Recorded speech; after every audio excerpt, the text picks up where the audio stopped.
The Foreign Affairs Department files 2 new diplomatic protests against China's aggressive behavior in the West Philippine Sea.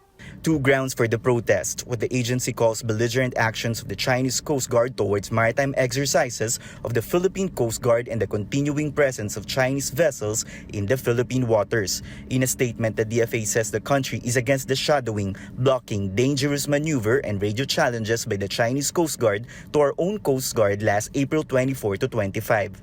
The DFA also slams the presence and increasing number of Chinese vessels in Pag-asa Island, Zamora Reef, Panata and Cota Islands, Ayungin Shoal, Quirino Atoll, and Bajo de Masinloc.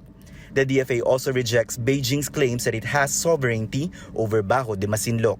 In a tweet, DFA Secretary Teddy Boy Locsin Jr. says he can no longer think of ways to tell China to get out. He also questions the friendship with Beijing. And speaking of friendship, Defense Secretary Delfin Lorenzana says that we can be friends with other countries without compromising our sovereignty.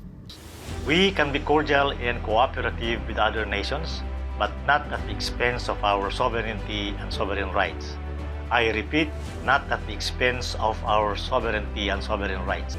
Thus, the conduct of maritime patrols in the West Philippine Sea and Kalayaan Islands by the Philippine Coast Guard and the Bureau of Fisheries and Aquatic Resources will continue.